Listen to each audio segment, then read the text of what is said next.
Oke, Assalamualaikum warahmatullahi wabarakatuh.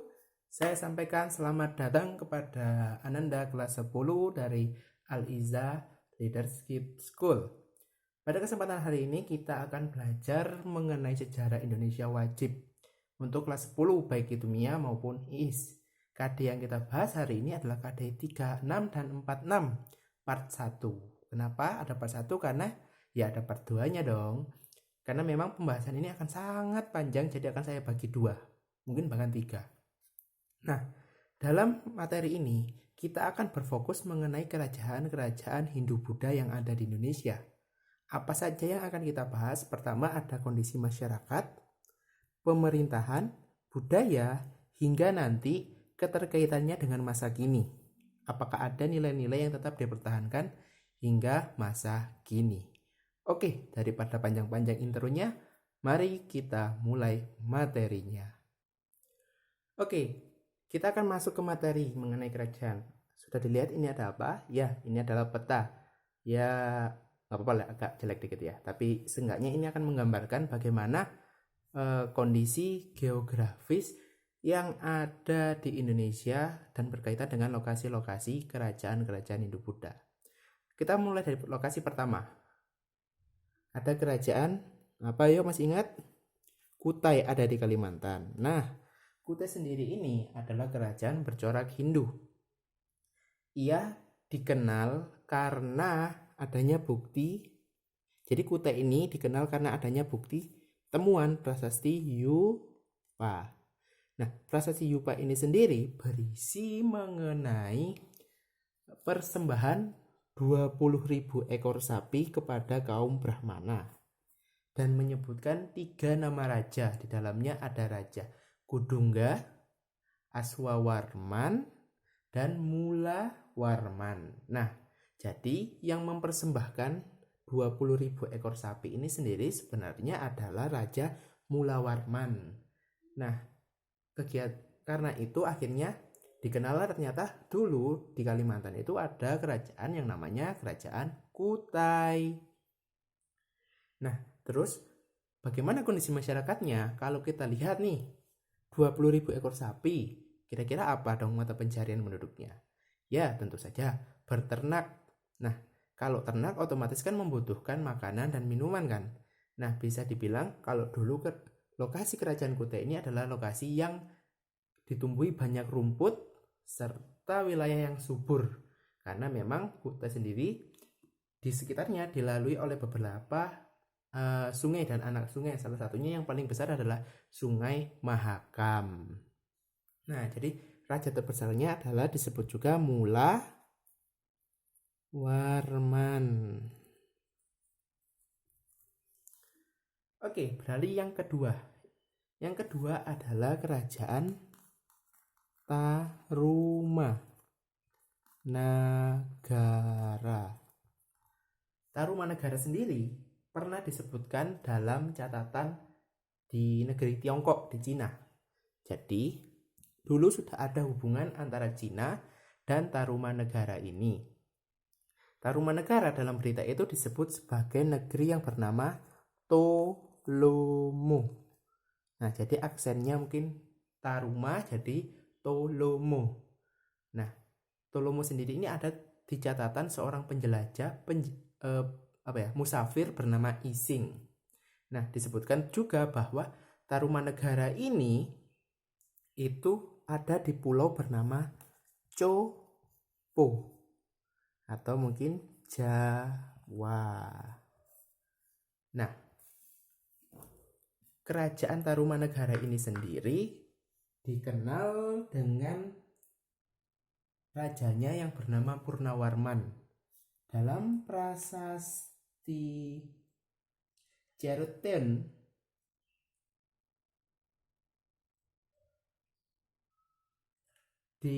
kita dapat mengetahui bahwa di prasasti Cirebon ini sendiri, jadi prasasti Cirebon ini sendiri mungkin bisa nanti dicari gambarnya, adalah sebuah batu yang ada ukiran telapak kaki. Nah, itu dipercaya atau mungkin dianggap sebagai telapak kaki, disimbolkan sebagai telapak kaki Dewa Wisnu. Nah, dari situ kita tahu bahwasanya kerajaan ini menganut agama, benar sekali, Hindu. Nah, kerajaan ini pula, Raja Purnawarman sendiri ini dikenal sebagai raja yang membangun saluran air sepanjang 11 km. Dari sana kita mengetahui bahwasanya mata pencaharian dari penduduk Taruma adalah petani.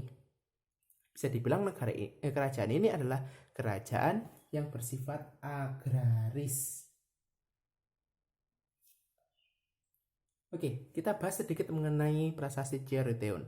Prasasti Ciaruteun seperti yang disebutkan tadi, ada ukiran cap kaki. Jadi ada batu, terus ada cap kaki, di bawahnya ada pujian-pujian untuk Dewa Wisnu. Nah, telapak kaki ini sendiri disebut sebagai Triwikama atau 3 langkah. Jadi dalam mitos Hindu dulu, Dewa Wisnu pernah menjelma menjadi orang kecil atau orang kerdil, orang cebol. Nah, suatu hari ia berubah menjadi raksasa, menjadi sangat besar dan melangkahi 3 dunia dalam 3 langkah. Ada dunia manusia, dunia para iblis atau sura, dan yang terakhir adalah dunia para dewa. Jadi dianggap bahwasanya ini adalah kekuasaan dari Dewa Wisnu. Dan Dewa Wisnu sendiri adalah dewa pemelihara. Sekali lagi, Dewa Wisnu adalah dewa pemelihara yang banyak dipuja oleh kaum petani pada masa Hindu-Buddha. Oke, yang berikutnya kita beralih kepada kerajaan Sriwijaya. Sriwijaya, banyak sekali teori yang mengatakan di mana sih letak pusat kerajaan Sriwijaya itu. Ada teori yang mengatakan kerajaan Sriwijaya itu berasal dari Champa. Ada yang mengatakan berasal dari India. Ada juga yang mengatakan berasal dari Sumatera. Dan di Sumatera ini muncul lagi banyak teori. Ada yang bilang dari Jambi, Riau.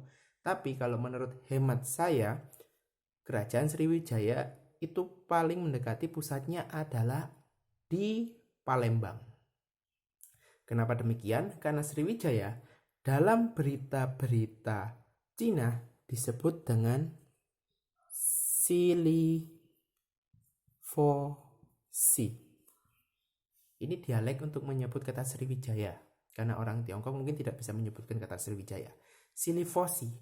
Kata fosi sendiri ini dapat dipotong, memiliki kesamaan dengan kata musi. Nah, kita tahu bahwasanya Musi atau Sungai Musi itu adalah sungai yang ada di sekitar Palembang. Nah, bisa saja memang dulu pusat kerajaan dari Sriwijaya ada di sekitar Palembang yang sekarang kita kenal. Bahkan ada yang mengatakan bahwa kerajaan Sriwijaya itu pusatnya di dekat Candi Muara Takus. Oke, ya siapa tahu. Oke, yang keempat ada kerajaan Mataram. Ini Mataram Hindu ya, atau Mataram kuno. Nah, kerajaan Mataram sendiri ini adalah kerajaan yang unik karena di dalamnya itu terdapat 2 dinasti yang silih berganti saling berkuasa. Ada dinasti, kita ganti, jangan kita mengangkat kata dinasti, kita ganti klan ya, klan, supaya Ananda lebih paham. Klan. Jadi ada klan Sanjaya dan klan Sailendra. Nah, kedua klan ini saling bersaing untuk mendominasi kerajaan Mataram kuno. Perlu diketahui bahwasanya klan Sanjaya ini adalah klan yang menganut agama Hindu, sedangkan Sailendra Buddha. Kalau kita pergi ke Jawa Tengah atau Yogyakarta, mungkin kita tahu ada Candi Prambanan dan Borobudur. Nah, candi-candi inilah sebenarnya adalah bukti bahwa mereka itu saling bersaing dalam hal pembangunan, dalam hal tempat ibadah, di mana Hindu membangun Prambanan yang sebegitu besarnya, dan Sailendra pun membangun Candi Buddha Borobudur yang sekarang menjadi situs warisan dunia. Nah, walaupun begitu, tidak pernah tercatat adanya pertumpahan darah atau perang yang sangat besar. Walaupun mereka hidup berdampingan, mereka tetap menjaga keamanan sehingga kerajaan Mataram kuno ini sendiri tetap berdiri. Nah, bukti keberadaan kerajaan Mataram kuno ini sendiri dapat dilihat di Prasasti Canggal yang berisi berita pendirian Lingga. Jadi, buat Ananda yang belum tahu, Lingga itu adalah batu yang berdiri tegak, simbol dari dewa Siwa atau simbol dari laki-laki, kejantanan, Siwa. Lawannya adalah Yoni, simbol dari istri Siwa atau feminim.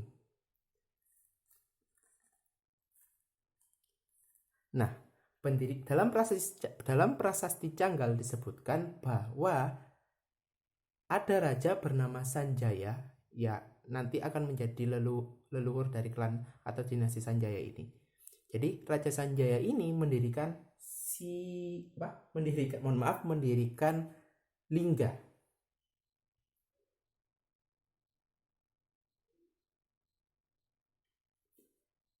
Nah, dari sana kita tahu bahwasanya klan Sanjaya itu menganut agama Hindu, sedangkan Sailendra menganut agama Buddha. Nah, hal ini persaingannya terus berlangsung hingga pada masa Raja Rakai Pikatan. Jadi Raja Rakai Pikatan adalah dari klan Sanjaya. Suatu hari, ia menikah dengan putri dari klan Sailendra bernama Pramodawardhani.